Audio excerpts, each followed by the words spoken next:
Hello and welcome back to The Compass, a course on puzzle game design. This is the third and final part of the course in which we will discuss how to best structure and present puzzles to the player. If you're somehow on this part of the course and you haven't watched the earlier parts, there should be a link in the description to the first two parts. Once again, although you can watch this part on its own, it's not intended to stand alone, and I may reference terminology or ideas from earlier in the course without explaining them. So this section primarily deals with the question of how do I organize and present the puzzles to the player? I think this is the most important part of puzzle game design. Obviously, having a good idea for the game is important. Having quality puzzles is important.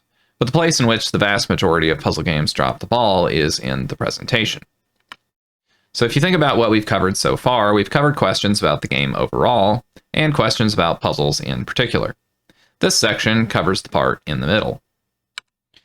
Maybe it's useful if we define some terminology so that we can categorize the subcomponents that form systemic puzzle games. At the very least, if you're making a puzzle game and you're not just presenting the puzzles in a totally random order, then it will be a single sequence of puzzles, which need to be organized in a way that makes sense. But the more large and complex that your game is, the more structure it needs in order for the player to make sense of the game. Now, you can think of this list of terms in the middle here as a hierarchy. That would look sort of like this. Now, I'm going to walk the hierarchy from bottom to top and explain what each category is meant to cover. Let's zoom in a little because it's sort of hard to see at the top level of zoom. So our smallest unit of analysis here is a puzzle. Really, a single move is the smallest possible unit of analysis of a puzzle game. But a puzzle is the smallest collection of moves that forms a clued challenge that the game acknowledges solving. If the game doesn't acknowledge solving it, then it's not a puzzle, you're just moving things around.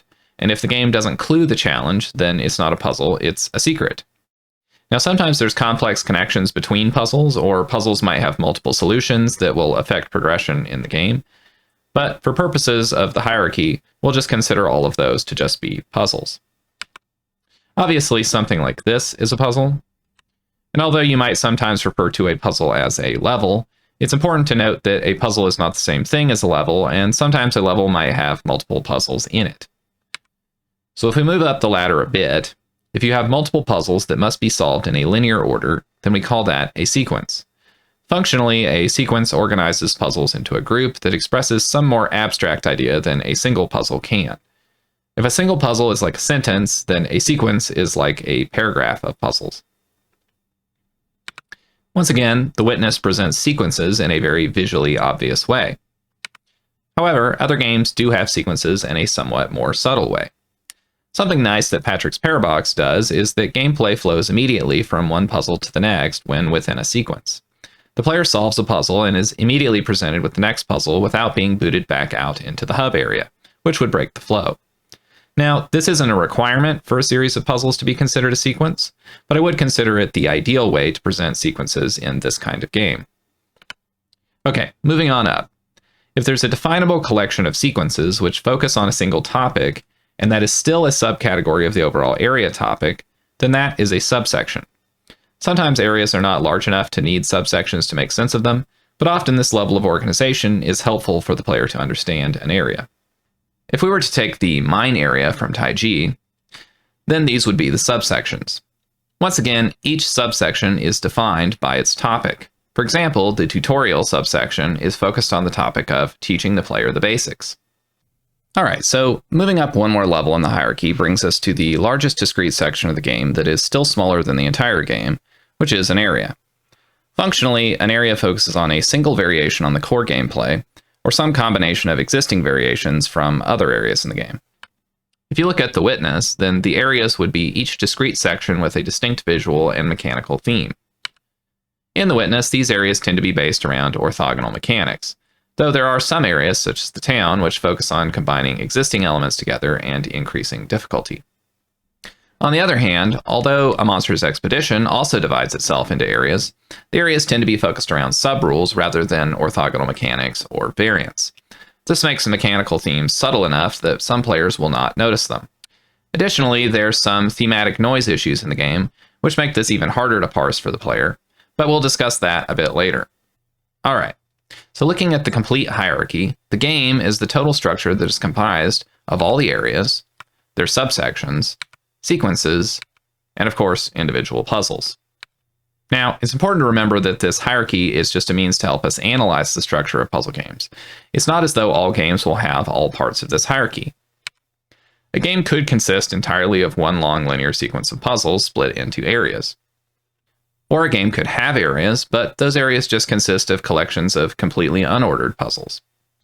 You're only obliged to organize your game into as many categories as are beneficial to the player's understanding.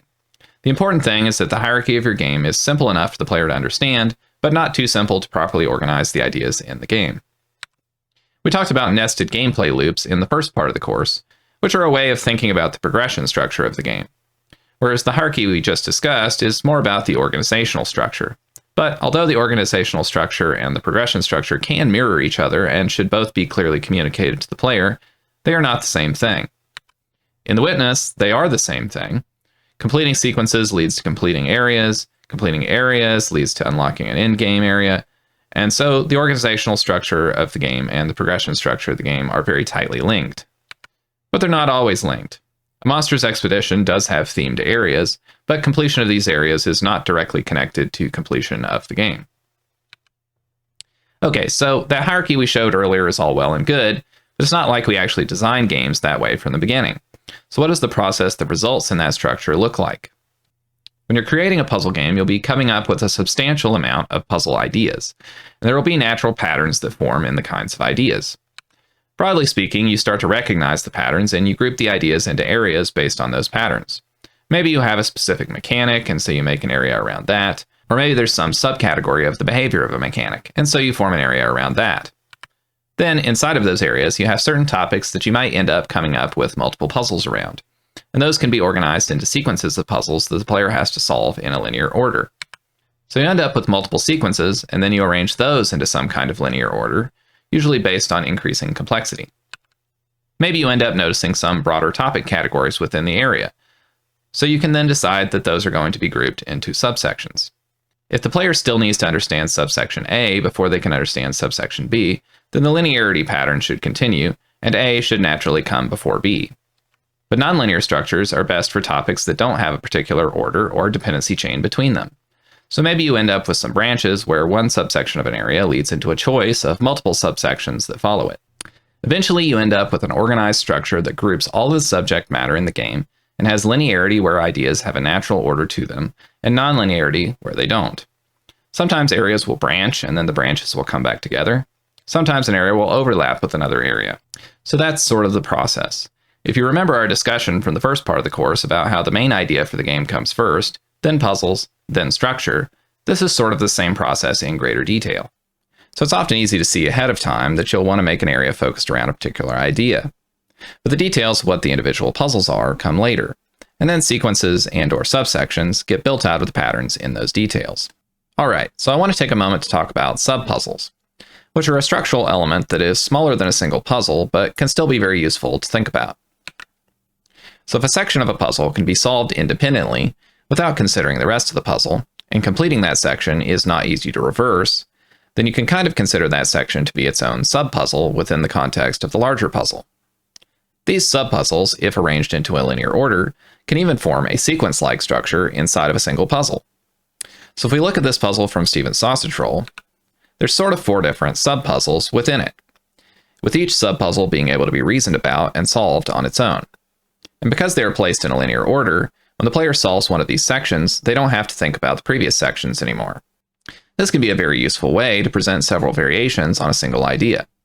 And particularly in Sokoban puzzles, this is a much clearer way to communicate the connection between those ideas than splitting them across multiple puzzles.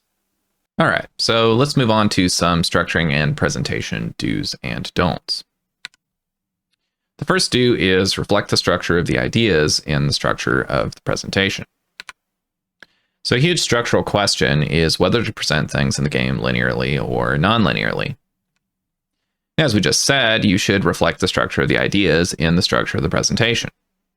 So therefore, all decisions about linearity should depend on the nature of the ideas in the game. If you need to know about thing A to understand thing B, then present them in that order. Otherwise, you can present them non-linearly. Another way to put this is that ideas that are dependent on other ideas should be presented in a linear order, whereas independent ideas should be presented non-linearly.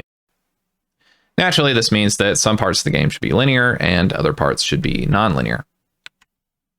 Okay, but how can we decide? Well, one obvious reason to present ideas linearly is that they build on each other, getting more complex and difficult as they go on. These kinds of ideas must be presented in a linear order because the player will need to get comfortable with the subject matter through easy challenges before they can even attempt the more difficult ones. Another reason to present things linearly is because you need to build up subtle ideas in the player's mind over the course of multiple puzzles. This is called framing, which we'll discuss in detail later in the talk. But as a basic example, you might reiterate a certain design motif over multiple puzzles in order to misdirect the player and give them a more interesting experience. Okay, so on the flip side, there's also ideas that are best presented non-linearly.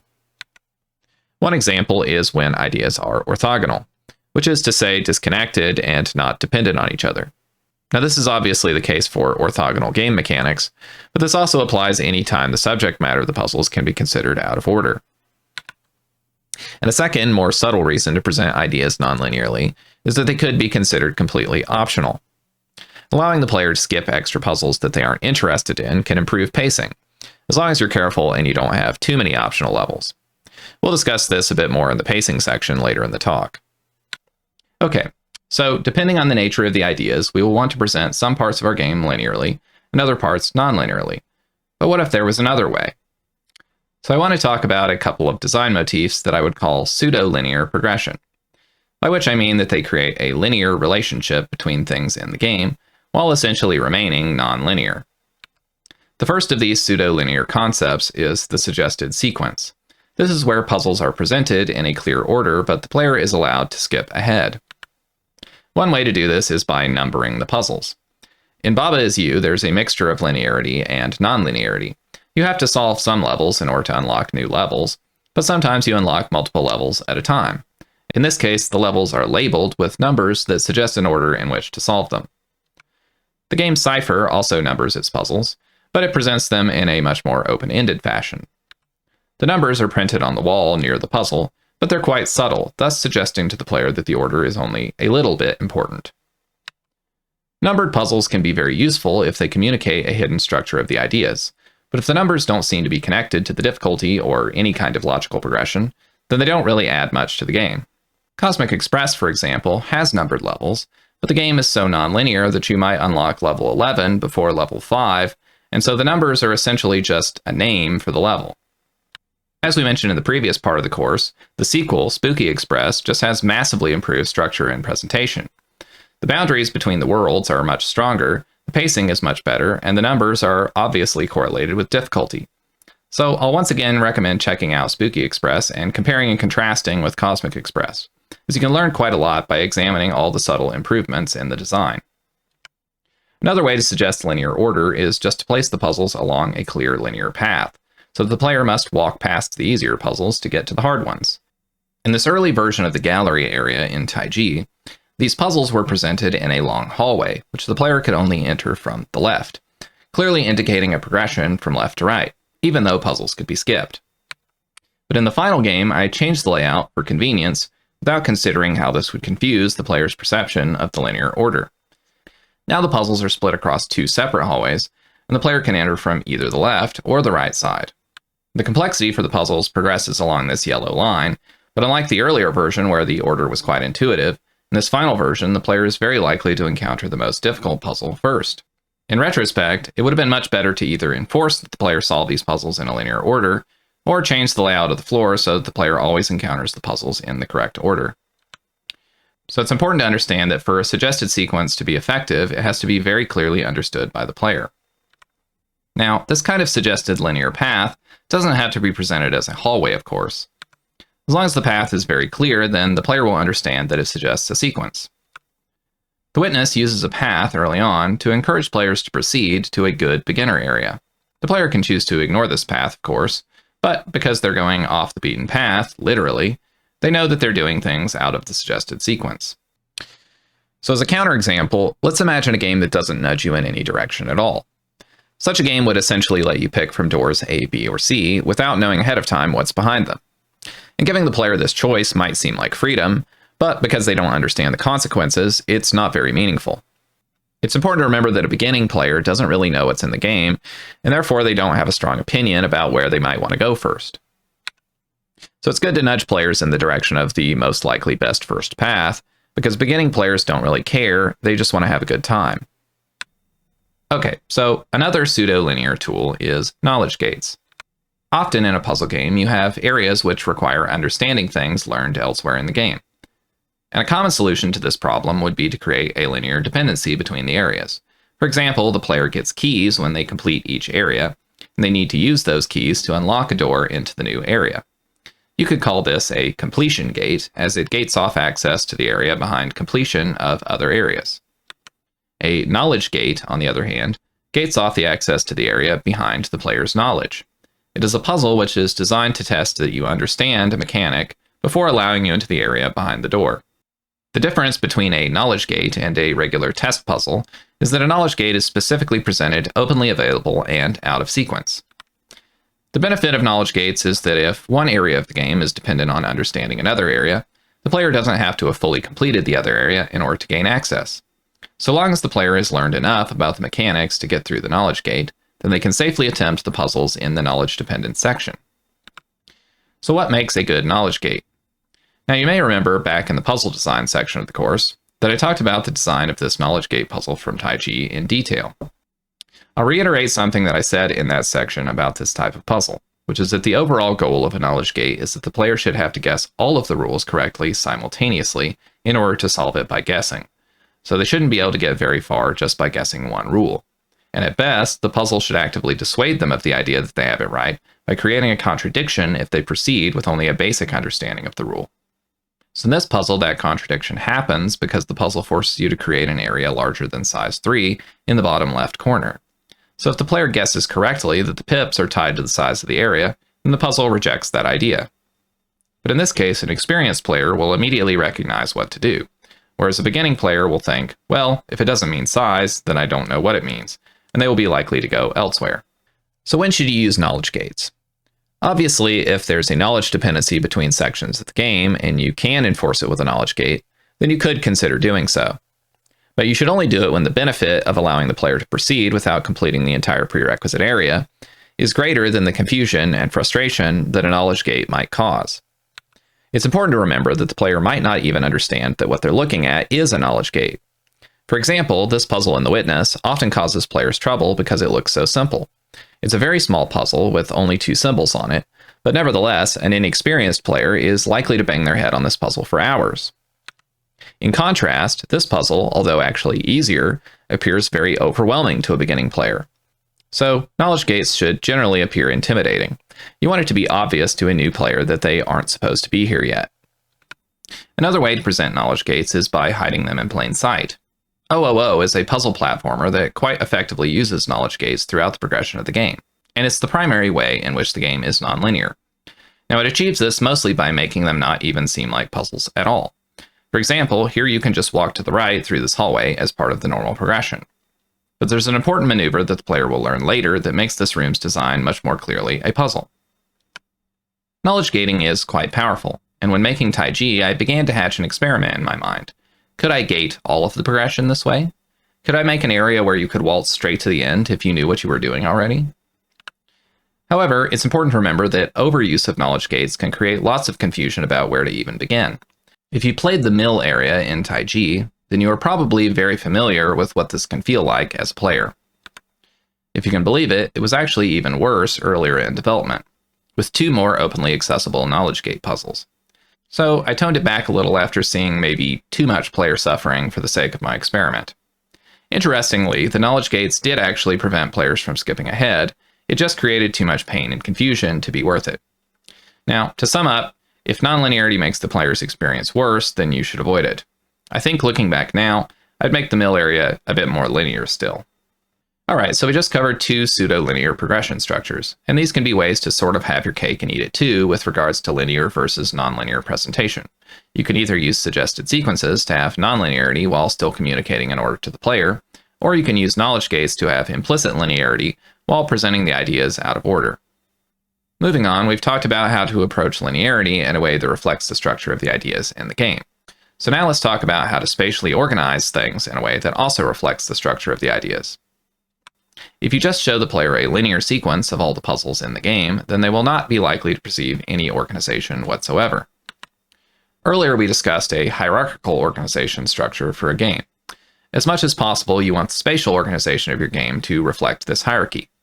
If you have a very large subset of ideas in the game, then these should be physically grouped into an area which is clearly delineated and separate from other areas. Subtopics of that area should be formed into subsections, groups of puzzles that are nearby but also clearly distinguishable from each other. And at the smallest level of organization, when you have a thread of ideas carrying across multiple puzzles, those should be formed into clearly connected sequences. Now, in presenting this structure to the player, you could go as extreme as the Witness, where you have unique biomes and architecture for each area in the game. But it could be as simple as this, with different colored regions for each area. It doesn't have to be expensive. The main point is that the spatial organization of the gameplay ideas is clear and recognizable. Thinking back to Gestalt principles, this is using the common region and proximity principles to help make the structure of the ideas easier to understand. Alright, so the next do is connect theming with mechanics. So, although I just said that the spatial organization is the most important thing, and going all out with theming is optional, if you have strong and distinct theming for the areas in your game, then when the mechanics from that area show up in other parts of the game, you can also reference the theming of the original area. For example, in Taiji, there's an area focused around these diamond symbols, and that area is themed like a mine. So when other areas in the game utilize the diamonds mechanic from the mine area, they also reprise visual motifs from that area. This kind of connection between the visual theming and the mechanics is useful because it allows the player to tell that there's a connection between the ideas based on a connection between the visuals. This stacks another Gestalt principle on top of the existing ones, thus making the connections between ideas even clearer. We also did the same thing with the music in Taiji, with each area having distinct musical instruments that are then included in any areas where those mechanics appear. But that's somewhat harder to demonstrate in a lecture. If you'd like to know much more about that kind of thematic work that we did in the music, then I highly recommend this video essay by Gregory, the composer of Taiji. There'll be a link in the description for that. Now, the Witness also does this reprisal of visual theming, although it is rarely as straightforward as it is in Taiji. An example is the town area, which, although it does reprise themes from the other areas in the game, it tends to put a twist on them. For example, the Eastern Monastery theme is reprised as a Western Monastery, which, to be fair, is an appropriate way to connect the visual theme of the town area to the mechanical theme of the town, which is puzzle ideas from other areas in the game, but with a twist. This idea of connecting the theme to the mechanics we'll discuss in a minute. Okay, so on the flip side, the next don't is noisy theming.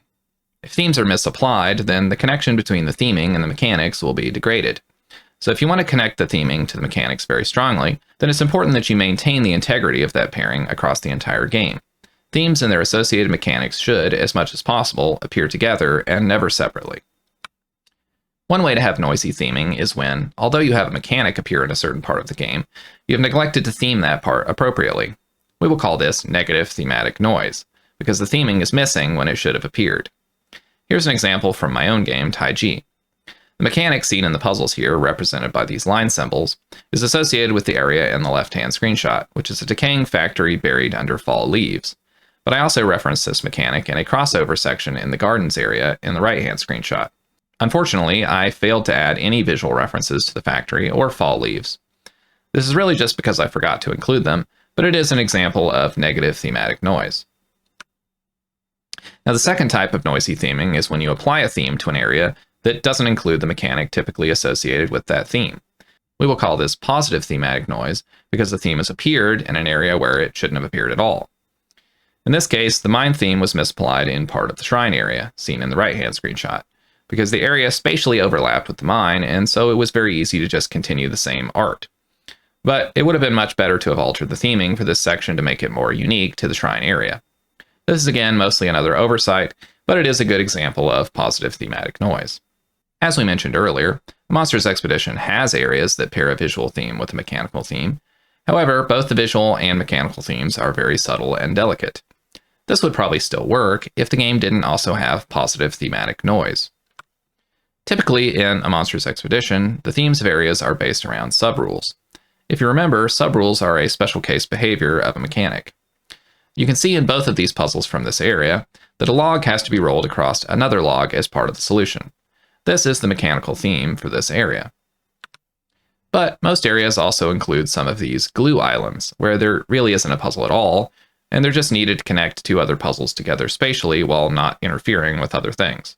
These islands are an example of positive thematic noise, in that they do not include the mechanical theme, but they include the visual theme.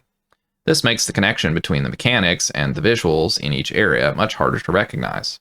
In my opinion, it would have been better to have had a unique theme for these glue-type islands, perhaps a mechanical or sci-fi theme, thus indicating that they are some kind of artificial thing that's not part of the rest of the area. And if you'll forgive my use of ChatGPT to generate an image, here's a quick mock-up of what that might have looked like.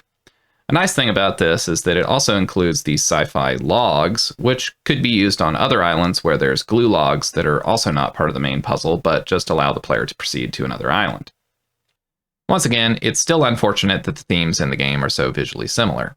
This makes it very difficult to reprise those themes when certain mechanics are used elsewhere. In fact, it's even worse than that because sometimes the game reuses themes. This area does not feature puzzles about rolling logs across other logs, but it looks exactly the same as the area that does. Instead, this area features puzzles that involve leaving a log lying on the island. This is another example of positive thematic noise, areas that use the same theme but do not have the same mechanics. Overall, it's very important to keep the tight connection between the mechanics and the theming, because if there's too much noise, then the player will just parse the theme at the coarsest level of analysis, which might just be, this game has areas that look different, so I don't get bored. Alright, theming is important because we can use it to more clearly express things about the structure of the ideas in the game. But how do we choose good themes? One of the challenges with theming is that it feels arbitrary. You can just pick anything. But one of our guiding principles is that we want to design a game that has the lightest contrivance that we can. So how, out of the infinite number of possible themes, can we exclude enough of them to make a decent decision, at least? One approach is to try to pick a theme that has some kind of connection to the gameplay ideas in that area. In practice, this is really just trying to think of a theme that the mechanics remind you of. Using this method means that out of all the possible audio-visual themes that you could choose, you're only choosing the ones that overlap with the mechanical themes in some way. Sometimes this overlap can be very straightforward and obviously implied by the mechanics, like you have puzzles that are focused on trees, so you set it in an orchard because that would be a real-life area that is focused on trees. Other times you might pick something that's more metaphorical. Like the puzzle mechanic involves copying shapes, and that makes you think of mass production, so you set it in a factory that mass produces shaped pieces of metal. Sometimes the thematic connection might even be kind of silly, like the symbol for the puzzles is shaped like a diamond, and so you set it in a diamond mine. I don't know if just thinking of something that the mechanics remind you of is the best method for choosing themes, but it's the method that I have used so far, and it works better than picking at random because it at least guarantees some connection between the theme and the gameplay. And the more connections between things in the game, the better. Obviously, stronger connections are better than weak ones, but even tenuous connections are better than none.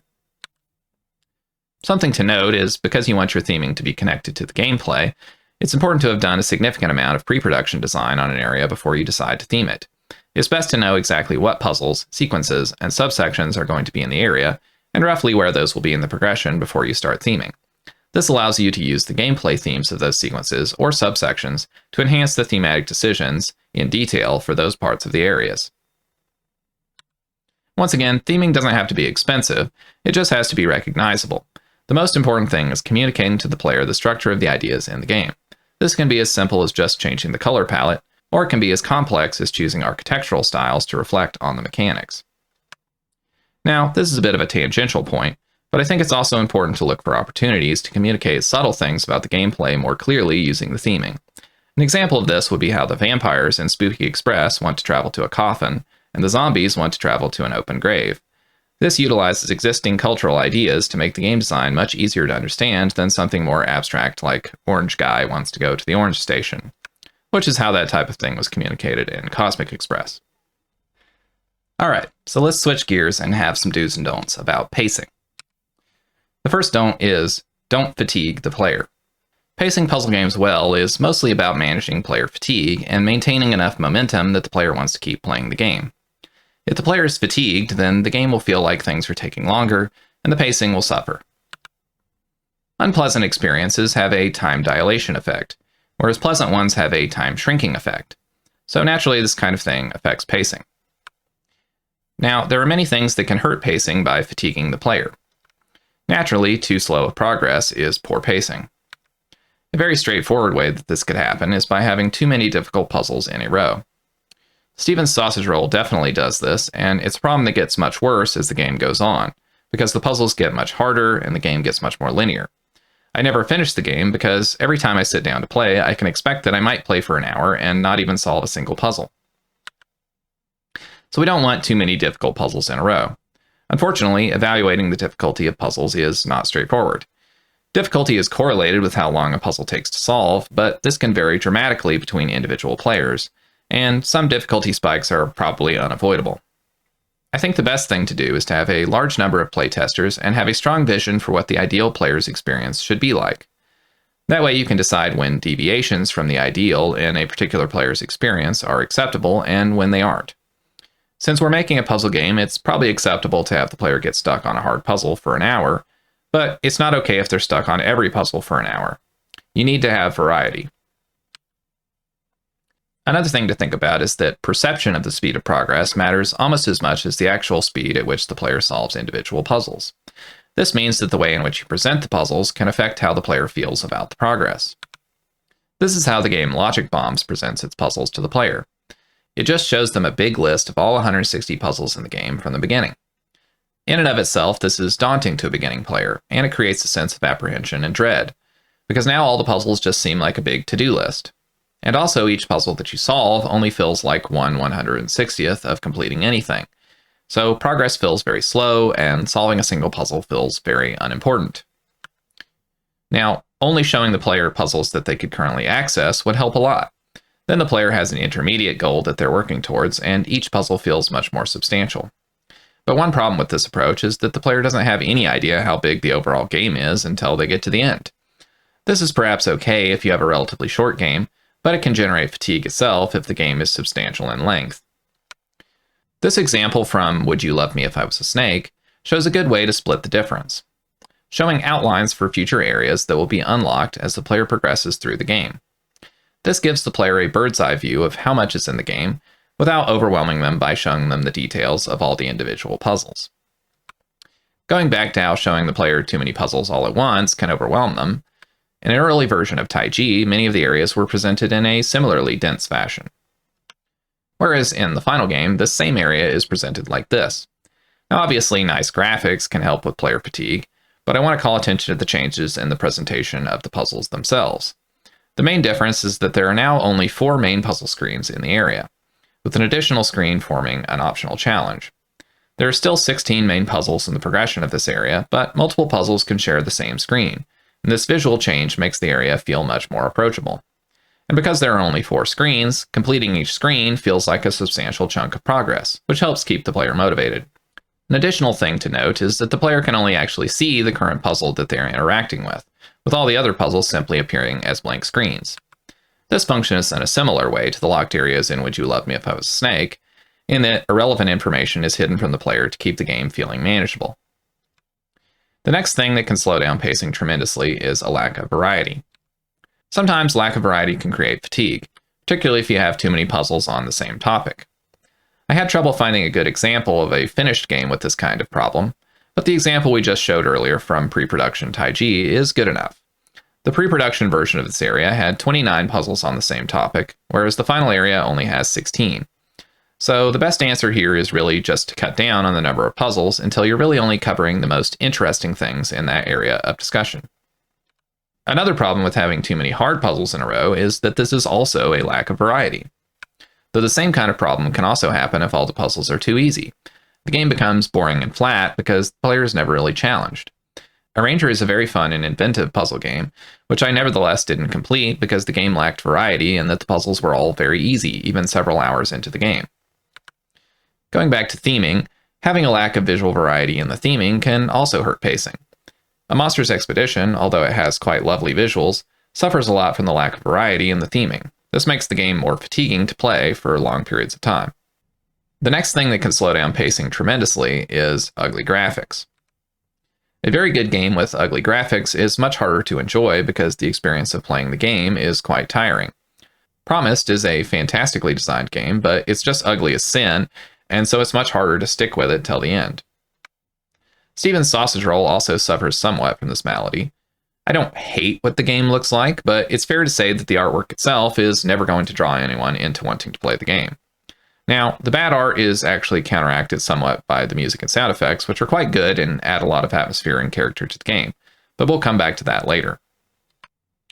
Puzzle script games, largely due to the limitations of the tool, are also mostly very ugly, so it can be quite fatiguing to play through these games in their entirety.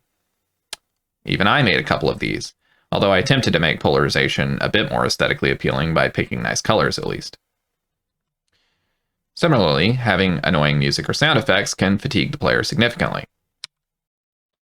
So, most puzzle script games tend to have kind of annoying and irritating sound effects that are very fatiguing to listen to if you are playing the game for a long time.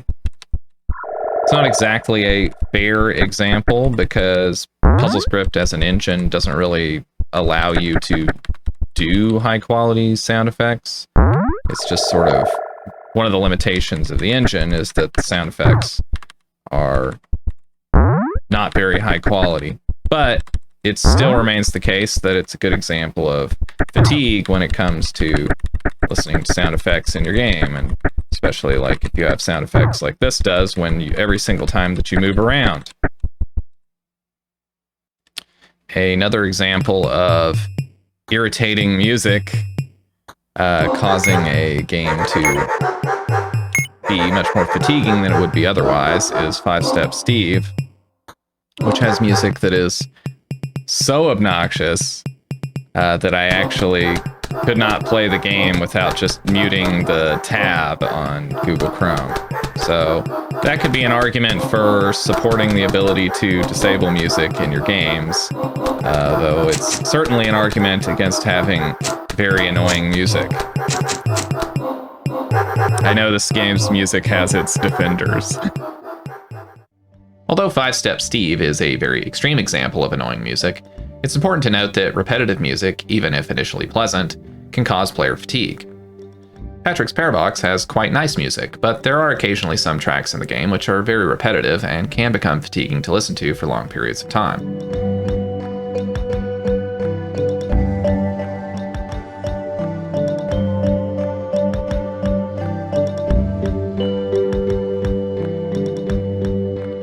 Now, it might not be clear from this short example, but it's important to take into account that a player might spend an hour listening to your music while stuck on a puzzle, and it should remain pleasant even in this context. One way to avoid this kind of fatigue is by ensuring that the music loops are long and have significant variety in them. But a way to go further is to use dynamic music systems, where the music is mixed and modified in real time by the game. Discussing this in depth is really outside of the scope of this course, but if you'd like to know more on the subject, I once again recommend checking out Gregory's video essay. But even if you have long loops and dynamic music systems, intense music can be very distracting, and this distraction itself can be fatiguing. An example of this is the final stages of Cipher 0, which underscore some of the hardest puzzles in the game with intense music with machine gun-like percussion.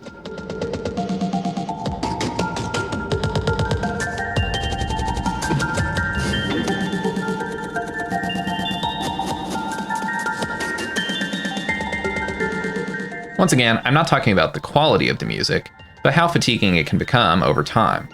The music in Cipher 0 is quite creative and interesting, but in puzzle games the player is often stuck on a hard problem for a long time, and having music that is too intense causes additional fatigue.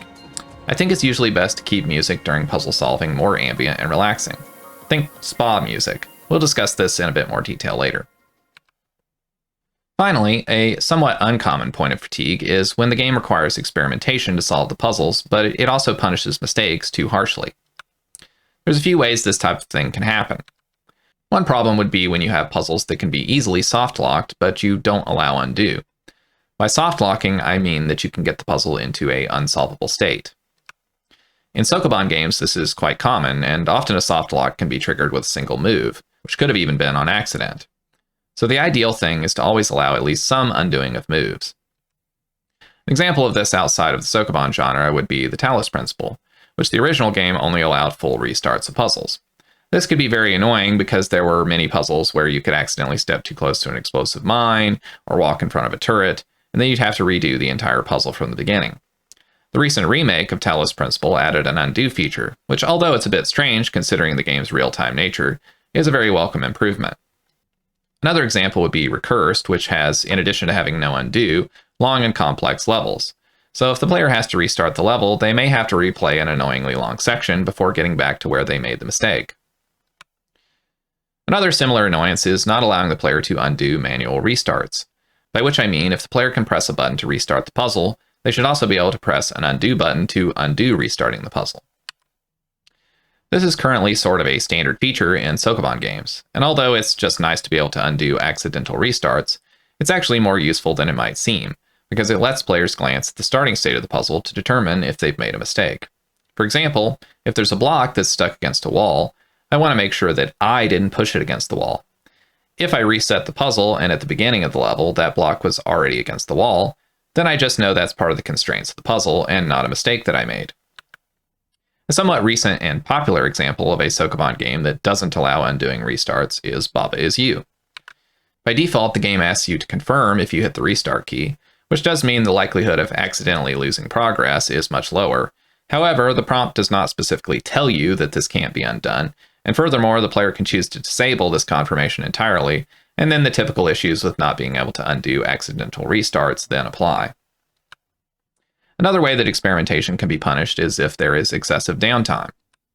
One cause of this can be slow and often repeated animations.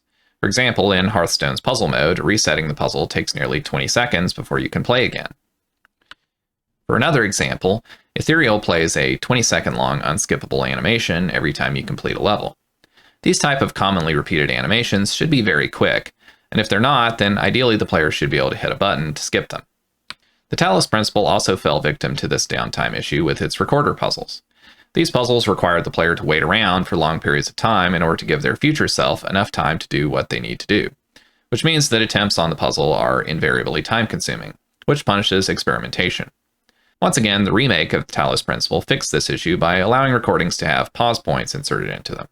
Summing up, most recent puzzle games don't really have these issues of punishing experimentation too harshly, but it was quite common in the past, and so for the sake of avoiding an unfortunate return of these design issues, I've chosen to mention them.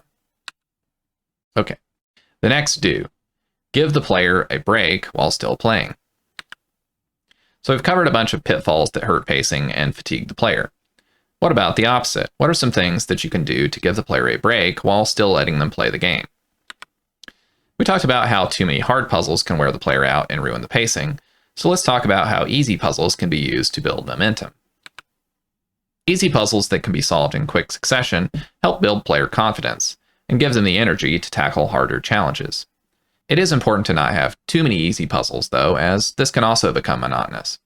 Instead, you should use easy puzzles to build momentum, and that will allow the player to get through a challenging puzzle or two, and then decrease the difficulty again in order to build the momentum back up. A major thing that can help reduce fatigue and increase momentum is surprises. In fact, surprise is so important that it's one of our core virtues. So, surprises reduce player fatigue, and they come in a couple of forms, from changes of scenery to new and interesting gameplay ideas. So the largest category, and in some ways the easiest to achieve, is visual surprise. The Talos Principle 2 is a game that's just chock full of visual surprise, with each world having a very unique presentation. This visual variety helps reduce fatigue immensely over the course of the game because the player is always excited for what new environments they will see next. Now obviously Talos 2 is a very high-budget game, and you're not likely to be able to compete with this level of visual fidelity. But it's still possible to have very surprising visuals within a constrained budget. Manifold Garden is a good example of this. The game has striking and beautiful architecture, as well as significant visual variety over the course of the game. But it achieves this in a very budget-conscious way through clever use of lighting and shaders. Moving on to some 2D examples, I think Rise of the Golden Idol has an impressive amount of visual variety and surprise, which helps pacing significantly. It's a particularly interesting example because the visual style, although consistent, is somewhat ugly, which shows the importance of surprise even without traditionally beautiful aesthetics. But once again, dozens of custom paintings, although an effective way to achieve variety, might be out of your budget. Providing lighting variations of the same scenes can be a very good way to increase surprise on a limited budget. But visual variety can be achieved even more cheaply with creative palette variations. Fez has a continuous day and night cycle across the entire game, which varies the color palette dynamically, creating lots of additional variety in a very cost-effective way. So it's important to consider if there are clever and cheap ways in which you can provide striking, colorful variations on the visuals in the game, as this is an extremely effective way to reduce fatigue and keep the player engaged. The second category of surprise is mechanical, introducing new and unexpected gameplay elements. The Witness provides a delightful mechanical surprise here, late in the symmetry area. As the player solves through this sequence from right to left, they must manage both the line they are drawing, as well as a mirror image of it. However, the mirror image becomes harder and harder to see over the course of the sequence, until it's completely invisible by the end. This surprise adds a unique challenge which helps maintain interest and momentum towards the end of the area. Earlier, we complained about many pacing issues with Steven's Sausage Roll, but the best thing that it does for pacing is the many small mechanical surprises throughout the game. One small example is discovering that you can get a sausage stuck on your head. This is a quite amusing moment that helps to undercut some of the stress caused by a very difficult level. Another example of mechanical surprise is the gels in Portal 2. The game has been going on for quite some time at the point of their introduction, and although several mechanics have been introduced over the course of the game, the uniqueness of the gels helps keep the pace up towards the end of the game. Carrying on with visual things that reduce fatigue, puzzle games are often just less fatiguing if they have nice art, even if they don't have large amounts of variety or surprise in that aspect. OOO is a game with very nice art and cute animations, which makes the game quite appealing to play, even though the variation in the artwork across the game is really too minimal to generate surprise. And although Snakebird does have some visual variety over the course of the game, its strength is in how bouncy, animated, and enjoyable the game is to interact with. An important phenomena is that the exact same puzzles, when presented with nice graphics, animations, and sounds, will seem like better puzzles. I've never seen a clearer example of this than in Order of the Sinking Star, which includes remakes of some classic games of the genre, but with much higher fidelity visuals and sound. Okay, so we talked earlier about how intense or annoying music and poor quality sound effects can grate on a player's nerves and hamper pacing by fatiguing the player. But on the other hand, relaxing music and high-quality sound effects can keep the player from becoming frustrated and fatigued with the puzzle-solving process, and improve pacing considerably. It's often a good idea to adjust the music intensity based on the expected pace of the gameplay. Patrick's Parabox, for example, has high-tempo music in the tutorial area, which is somewhat intense, but if the player has played similar games before, then they will likely breeze through these early puzzles, so it feels good that the high tempo of the music matches the high tempo of your puzzle solving.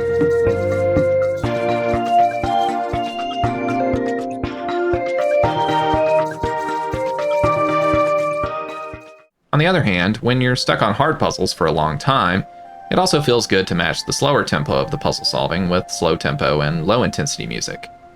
Maintaining high tempo music alongside difficult puzzles, in addition to being fatiguing, can make the player feel a bit impatient to solve them, and they may feel encouraged to try random things in hopes that something might work, rather than to think things through slowly and carefully.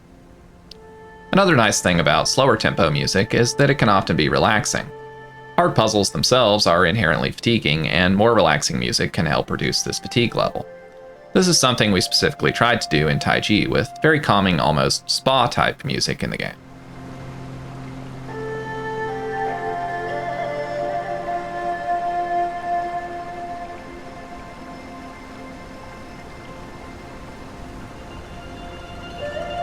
So this type of musical approach can be very useful if you're making a game that has hard puzzles. But it's also important to not overdo it, as making the music too relaxing can have a different type of fatiguing effect and make the player sleepy.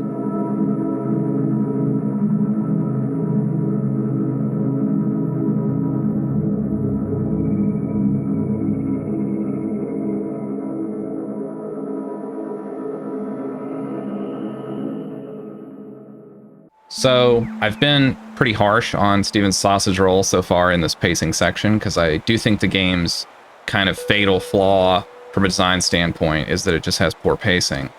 But I do want to give the game credit for having very nice music and sound effects, and I think that it actually improves upon the kind of ugly visuals of the game. So if you sort of just had just the visuals of the game in silence, then the game would be aesthetically a much worse game than it is when you have to add the music in. But particularly, I'd like to call out the sound effects for being very good, especially when we kind of compare that to sort of the annoying sound effects that many puzzle script games have. Steven Saucerroll actually has quite good sound effects in comparison. There's just a lot of like niceness to the sounds that you hear as you're kind of moving around and interacting with the levels. Even the undo sound has kind of like a satisfying click to it.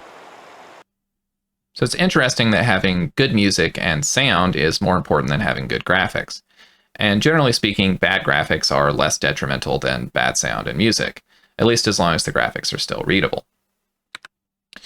Another thing that can be used to help pacing is to introduce non-linearity.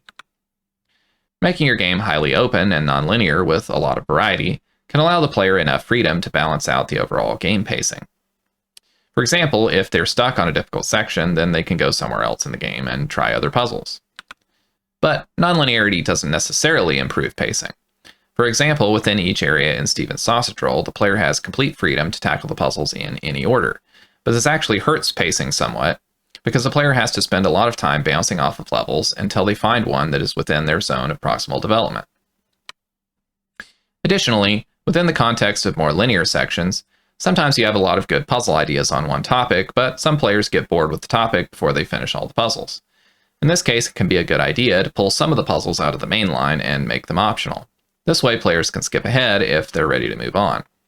However, for optional puzzles to work, the player has to understand that they are optional. This means that the optional puzzles need to be clearly separated from the required puzzles, and the requirements for progression need to be very clear. Patrick's Parabox is a good example of this. In each area in Patrick's Parabox, there are always enough puzzles on this thick main center line to complete the area, with optional levels found on these smaller side paths and outlined in red. Now, because players only have to solve a specific number of puzzles to unlock the next area, these are only suggestions. But even though Patrick's Parabox relies heavily on suggested sequences, the point is that the distinction between mainline and optional puzzles is very visually clear. The player knows that they can always complete the area just by focusing on the puzzles on the main line. As a negative example, although there are many optional areas in Taiji, because the game is not super clear about the requirements for mainline progression, most players do these areas without understanding that they are optional. Additionally, many of these optional areas do not give the player anything. But because the player doesn't know that, they might reasonably assume that a series of hard puzzles is going to reward them with something cool. So, something that needs to be effectively communicated to the player for a section to be perceived as truly optional is that completing it won't give the player anything other than the satisfaction of having done it.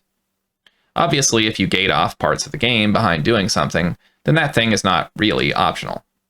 In the case of Taiji, just the fact that these optional areas consist of sequences of puzzles tended to lead players to feel that they're not as optional as I really intended.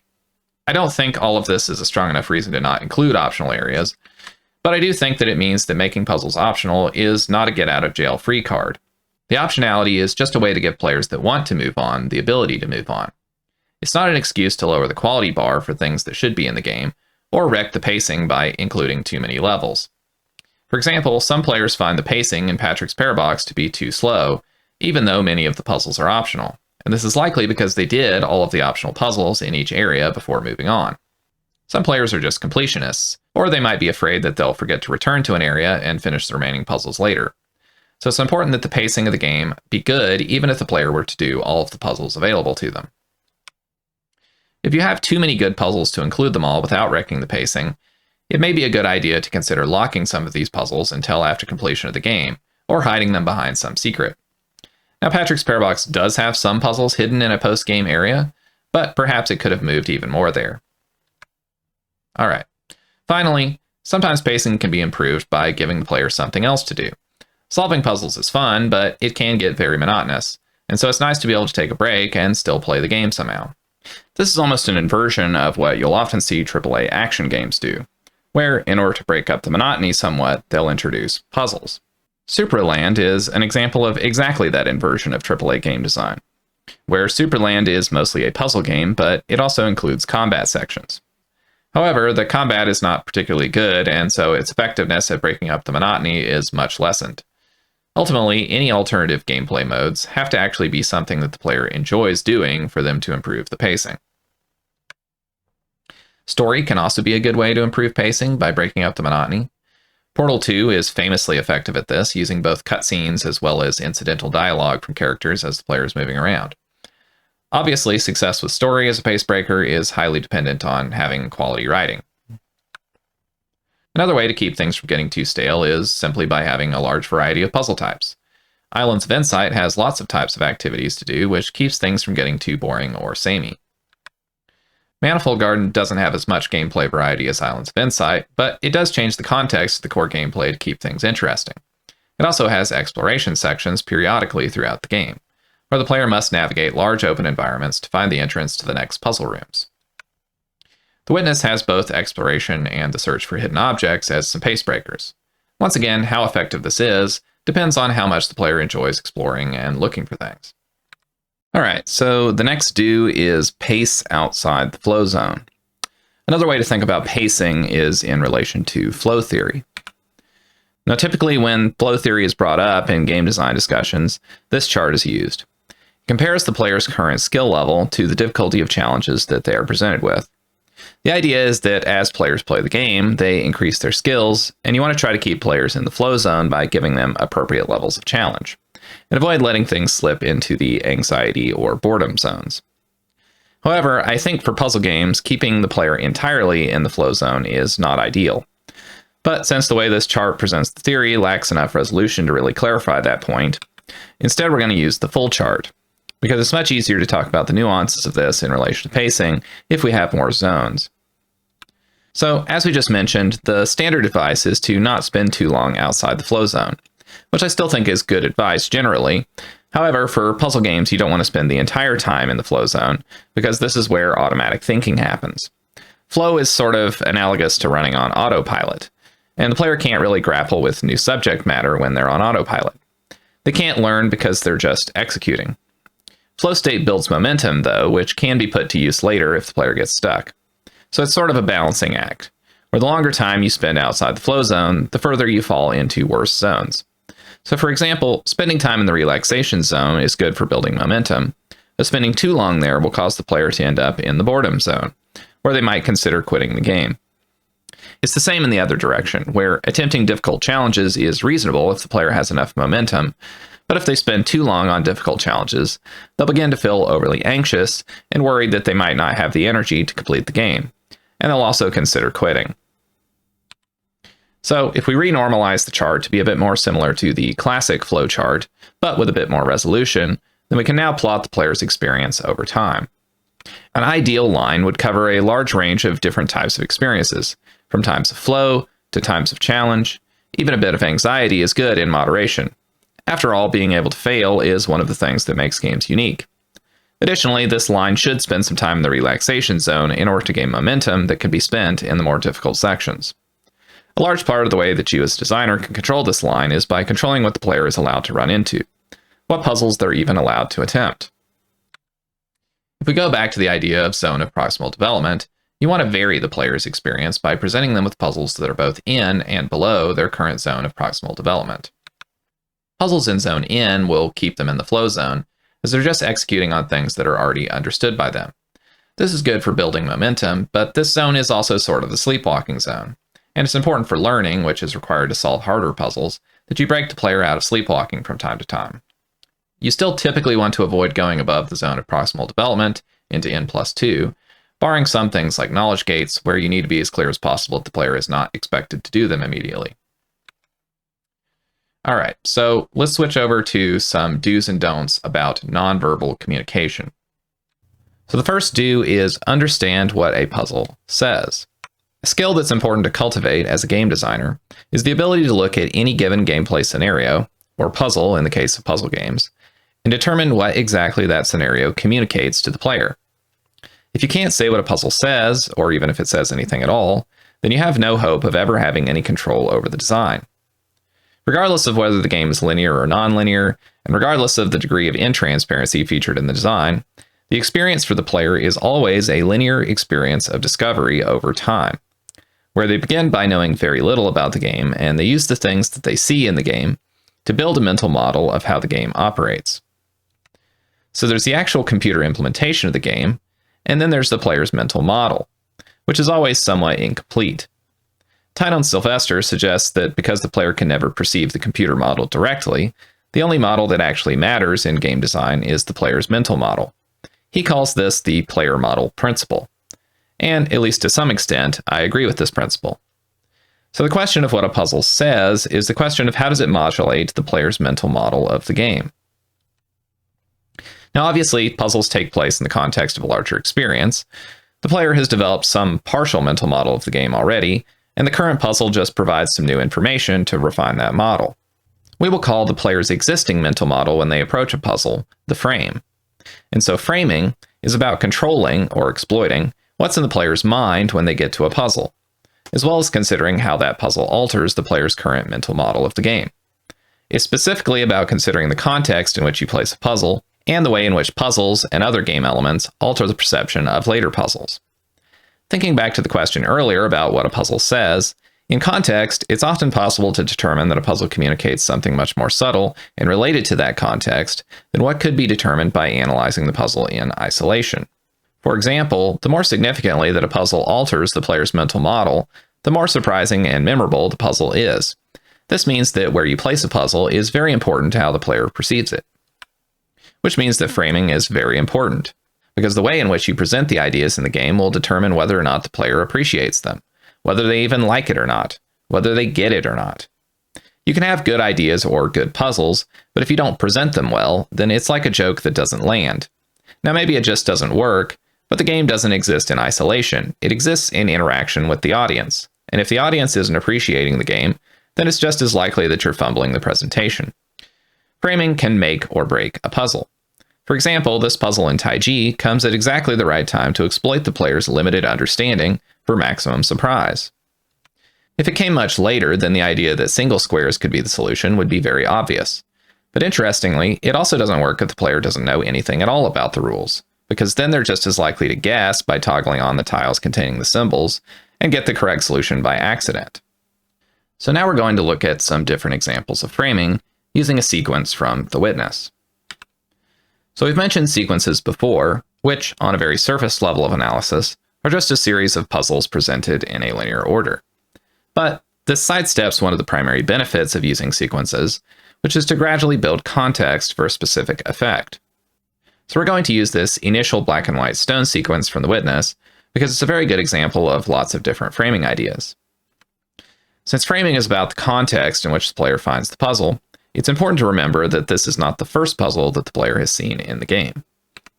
They already have some context, and they know that they should click the circular part of the panel and draw a line to the ending position. But they don't know what these black and white stones on the board mean. So if you take the first 4 puzzles of this sequence, then those are sort of teaching the player the basic rule of the stones, which is that they need to separate the black and white stones into groups. And the 5th puzzle acts as a bit of a test, changing the design of the puzzle slightly by introducing this T-shaped area of white stones. In the second half of this sequence, you'll notice that this T-shaped area is a recurring motif. The solutions to each puzzle also involve the player drawing an outline around this section multiple times, sometimes winding around clockwise, other times counterclockwise. Empty spaces in the grid are also introduced, although it's somewhat unclear to the player how those interact with the stones.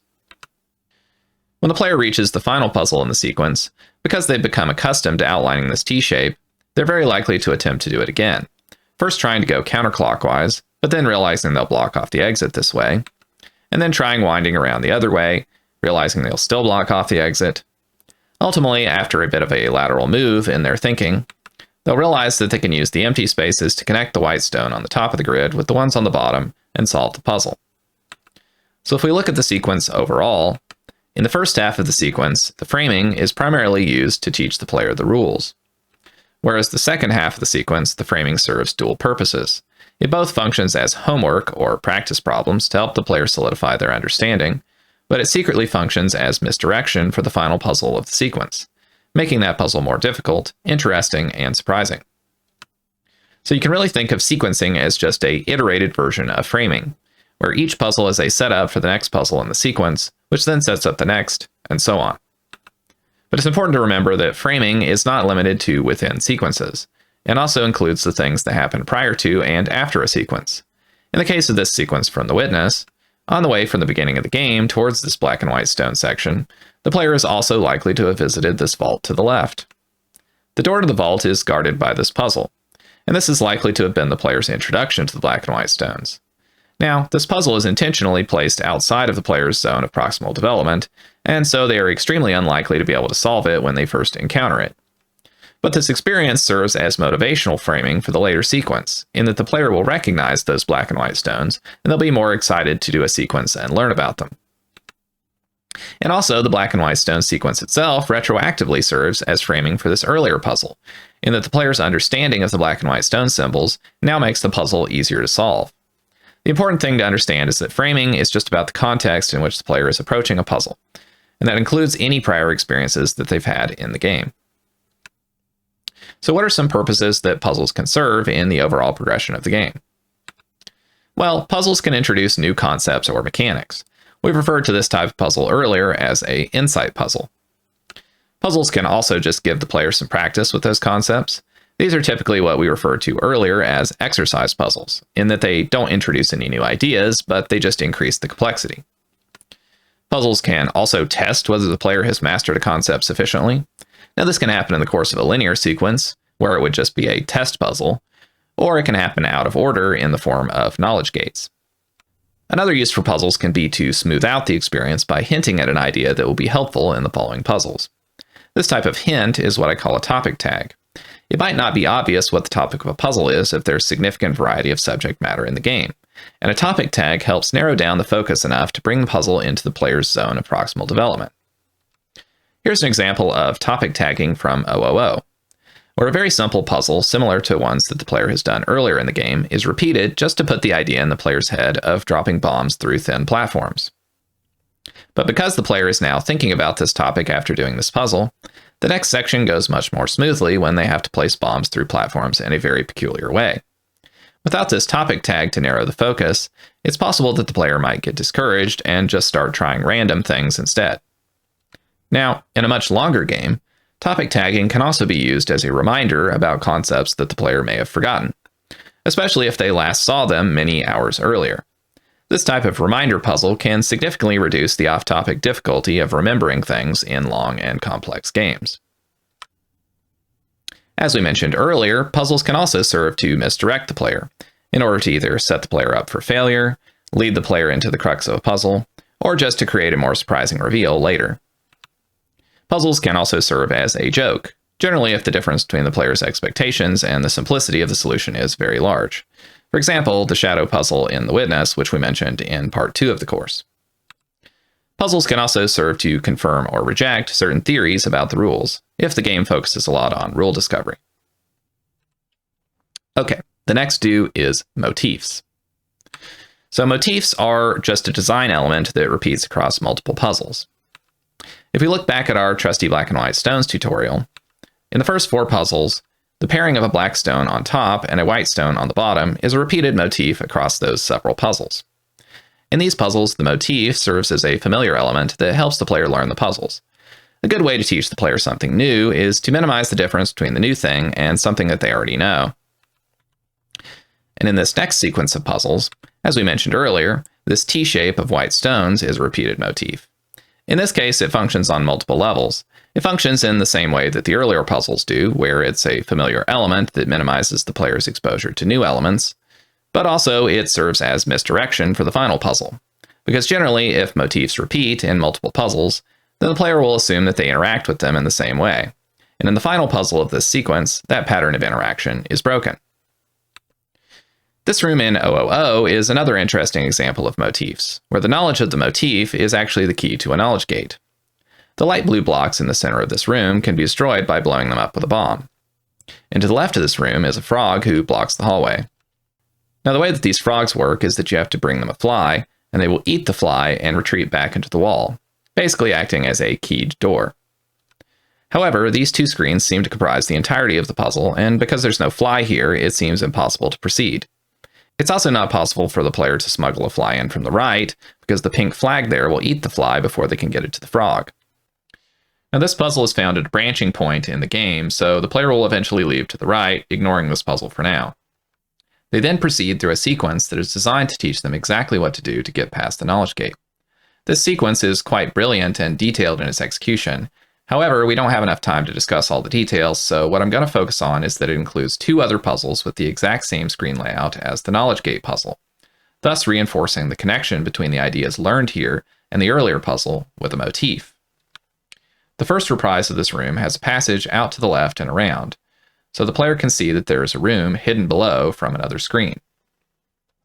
This makes the idea of bombing the area in between seem much more likely. So of course they go back up and they try bombing the floor below the light blue blocks, and they find a hidden passageway to the fly. The second reprise of this screen just requires the player to guess that it contains a hidden passageway in the same spot as the previous one. However, this reinforces the motif in the player's memory. All this means when the player returns to the earlier room, the motif is quite strong in their memory, and so it seems obvious now that they should bomb the floor below. And of course, they find the fly that they needed hidden down there. Now, once again, I'm vastly oversimplifying the subtleties of this overall sequence, as there's many smaller puzzles that make the learning process smoother, and additionally, the shape of the hidden room with the fly is actually another design motif introduced at the same time that's even more subtle and is also involved in passing the knowledge gate. But you get the idea. Motifs can be very useful. Let's take a small aside to connect the concept of reprises to motifs. Reprises are a concept which I mentioned in my first game design lecture, which is sort of a precursor to this course.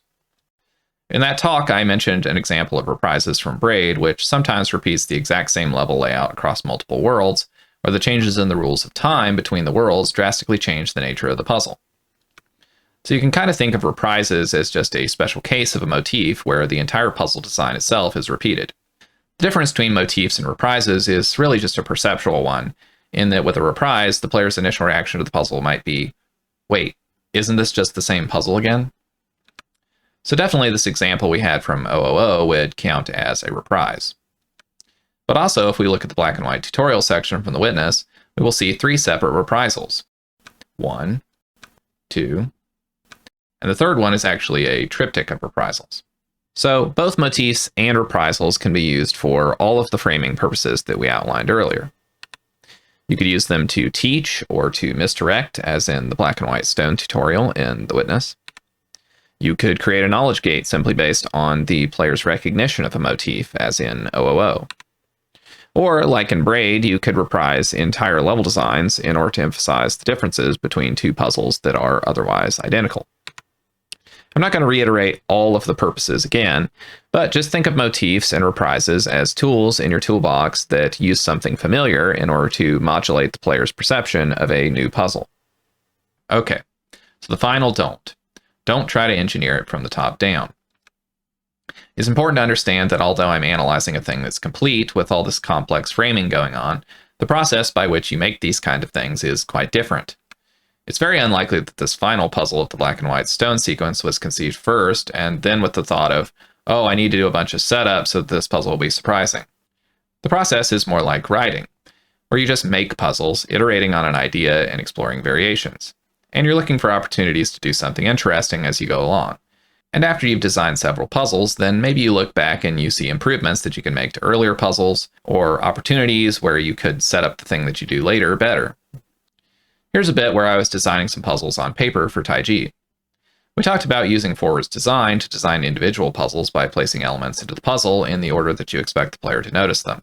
And the process for designing sequences is somewhat similar, but here you're adding puzzles somewhat in the order that you expect the player to solve them. So basically what I did was I just drew whatever came to mind, making several different variations on each concept, and then I went back after the fact and I wrote in little Roman numerals of an idea for a sequence order. These puzzles are what eventually became a section in the shrine area. There are definitely some differences between this initial sketch out and the final puzzle set in the game, but the main ideas were already there. This sequence does a similar misdirection to the black and white stone sequence in the witness. The first 5 puzzles utilize this domino motif, putting the idea in the player's head of making shapes by laying down dominoes on a board. And the 6th puzzle breaks that pattern by requiring the player to make a T-shaped tetromino, which cannot be formed out of dominoes. This is often a bit of a stumper for players. However, the design process wasn't really like, oh, I really want to do this puzzle with a T-shaped tetromino, so how can I subtly misdirect the player to make it good? It was more like, let me just try to design a bunch of puzzles with just 2s, because the area began with a bunch of puzzles with just 1s, and in that process I noticed that all of the composite shapes could be made by placing down dominoes apart from this one T-shape. So then I focused the sequence around that surprise. So the initial design process happens through experimentation, whereas analyzing puzzles and thinking about what they say, and then exploiting that to good effect, is part of the editing and refinement process. Additional refinement after the initial design phase involves watching people play the game and seeing whether things are working as intended. Then you can go back and adjust. Involving the audience in the design loop in this way is essential because it's impossible to imagine all the possible ways that things might not work. Improving as a designer is about narrowing the gap between how the playtest goes and how you expected it to go, which is really about developing a mental model of someone who has no mental model of the game at all. This can really only be done by just observing a lot of people playing the game, which is why it's so ideal to get playtesters to just ramble stream of consciousness about whatever they're thinking about while they play, because otherwise their thoughts are invisible to you. But overall, much like a player can develop their own mental model of a game that they're playing, this modeling of the new player is something that you as a designer can get better at doing. The skill of seeing the game with fresh eyes is the most important part of the inverse conveyance skill, which we mentioned way back in the first part of the course. So if conveyance is how well the game manages to communicate itself into the player's mental model, then inverse conveyance is how well you, as the designer, can actually perceive the game for what it is rather than perceiving your own mental model of what you wanted the game to be. Now, other than watching people play your own game and listening to their incoherent ramblings, what are some other things that you can do to improve on the inverse conveyance skill?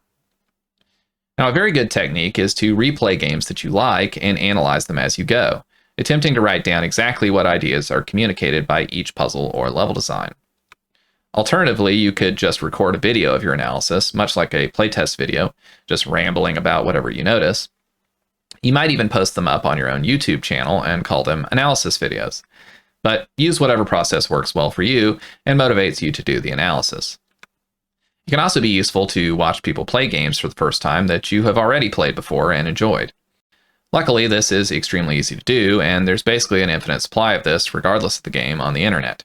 Just try searching for full blind playthrough and the name of the game on YouTube. This is not an endorsement of these particular videos in the screenshot. I haven't watched them. It's just what showed up when I searched for Portal. You can also find streamers playing the game live on Twitch. Overall, watching people play games for the first time helps you to build a model of how players experience new gameplay ideas. As a final tool, you can increase what you notice about yourself as you're playing a new game by cultivating introspective habits. Really, anything that helps with that is good, but I found a lot of utility in mindfulness meditation. Even if you don't stick with it long term, trying it for a while can be quite helpful. And all right, that is the end of the compass. Thank you for sticking through all the way to the end. I know it's been a long journey to get here, but I hope it's been very useful to you. In any case, as with the previous two parts, there will be a Q&A session following the lecture. And if you're watching the initial broadcast of the video, then once you've finished the video, use the link in the description to join in for the live stream and ask your questions. If you're watching the archived version, once again, there'll be a link to the archived Q&A in the description. With that said, there's not going to be another lecture after this, but I still wanted to assign some additional reading and homework. So any of these lectures that are on the screen here are definitely worth watching, I think, as additional things. We already covered one of these in the first week's homework, but I think it's still so important that it's worth mentioning again. Also, here's some games that I think you should absolutely look at. These games are worth playing multiple times and studying in depth because they do things that are very subtle. In the case of Braid, there's the Anniversary Edition, which has a developer commentary, which I think is extremely useful to gain more insight into the design of that game. And finally, this is a bit of an odd one, but I want to recommend The Design of Everyday Things, a book by Don Norman, which I think is just essential if you're going to be designing anything, and used to kind of just be a book that all game designers had read. But in the process of making this course, I realized that it's maybe fallen somewhat out of fashion. So I'd like to kind of re-recommend this book. It's probably one of the the single most impactful books on design that you could read in your life. So definitely recommend that. Anyway, finally, once again, consider leaving a tip or a sustaining donation over on Ko-fi. I did this course entirely for free because the main thing for me is to have all the information out there. But I did spend a long time and a significant amount of money working on the course. So if you found it all useful, I'd super appreciate it if you'd be willing to provide a tip or a sustaining donation over there on Ko-fi. And once again, there's a link for that in the description as well. And again, thank you for joining for the course, and I will see you out there in the future. Have a good one. Bye-bye.